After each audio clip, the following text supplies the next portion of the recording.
Okay, class, magandang araw. So ngayon, sisilipin natin ang isa sa mga pinakaimportante at pinakamapadalhan na programming language sa mundo, ang Java. Ito yung magiging plano natin. Uunahin natin kung ano ba yung dalawang katangian ng Java. Tapos yung sikat na write-once magic. Susunod, yung lakas at performance niya. At sa huli, pag-usapan natin kung bakit nga ba Java ang madalas na pinipili, lalo na para sa inyong career. Sige, umpisahan na natin. Ano nga ba talaga itong Java na to? Okay, so ang una natin kailangang maintindihan ay yung dalawang mukha ng Java. Hindi lang siya basta isang high-level programming language kung saan tayo nagsusulat ng code na madaling intindihin. Isa rin siyang software platform. Isipin nyo, ito yung mismong environment kung saan tumatakbo at nabubuhay yung code na isinulat natin. At itong dalawang katangian na to, mayroong silang iisang malupit na goal na naging pinakasikat na motto o mantra ng Java. So dito na tayo sa exciting na part. Paano nga ba talaga nagagawa ng Java yung sinasabi nilang pambihirang kakayahan na tumakbo kahit saan? Isipin nyo paano nangyayari yon na yung isang pirasong code na sinulat mo, gagana sa Windows, gagana sa Mac, tapos gagana pa sa Linux nang hindi mo kailangang baguhin.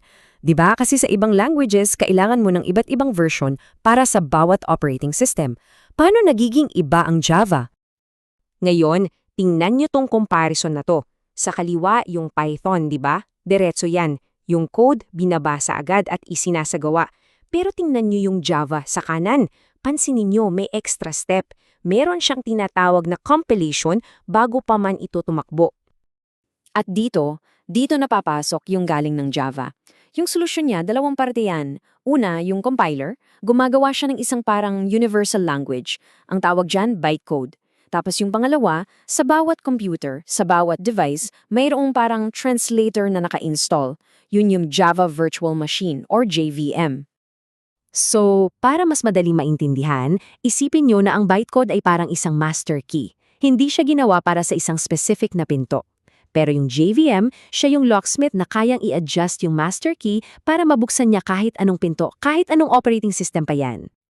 Itong diagram na to, pinapakita niya kung paano nagiging tulay yung buong Java platform. Kasi 'di ba, nasa gitna siya ng code mo at ng mismong operating system. Para siyang shield. Dahil diyan, hindi na kailangan alalahanin ng program mo kung anong computer o hardware ba yung pinapatakbuhan niya. Okay, sige, lipat tayo. Baka iniisip nyo, Sir, ang daming extra steps, para saan yan? Hindi ba yan nakakabagal?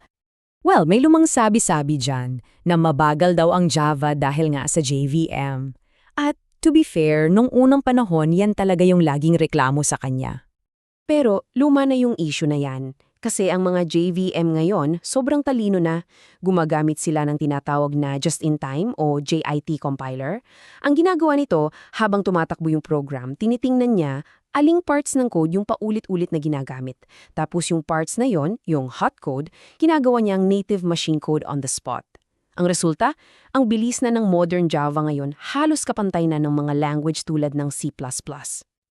At dahil sa buong setup na to, dito na ngayon lumalabas yung mga sikat na kalakasan ng Java. Ito yung mga salitang lagi niyong maririnig, robust, secure, at multi-threaded. Okay, isa-isahin natin yan. Pag sinabing robust, ibig sabihin, bago pa man tumakbo yung program, sa compile time pa lang, sinasabi na niya sa'yo yung mga posibleng error, so mas konting crash. Secure naman, kasi yung code mo tumatakbo sa loob ng isang sandbox, parang isang protected na play area, para hindi niya magalaw o masira yung host computer. At yung multi-threaded, ito yung kakayahan niyang gumawa ng maraming bagay ng sabay-sabay, kaya napaka-efficient.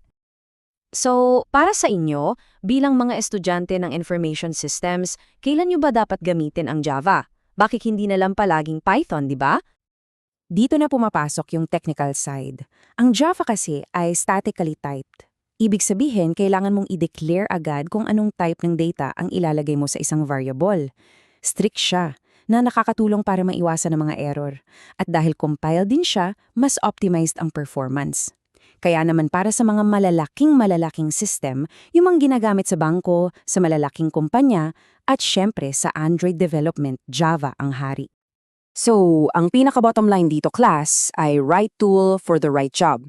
Kung data science, AI o mabilisang scripting lang, magaling si Python dyan. Pero para sa mga higanting sistema na kailangang sobrang stable at reliable, yung mga tipo ng system na gagawin ninyo sa inyong mga career, madalas, Java ang mas magandang pagpipilian. Kaya kung may isang bagay kayong tatandaan mula sa discussion natin ngayon, sana ito yon. Yung pagiging strikto ng Java, yan mismo ang nagbibigay sa kanya ng katatagan. At yung JVM naman, yan yung gumagawa sa kanya na undisputed champion pagdating sa cross-platform compatibility. Isulat mo kahit saan, patakbuhin mo kahit saan. Okay, so nakita na natin yung teorya, yung bakit at yung paano. Ngayon, ang tanong, handa na ba kayong sumubok na gumawa? Kasi sa susunod nating lab, yan mismo ang gagawin natin.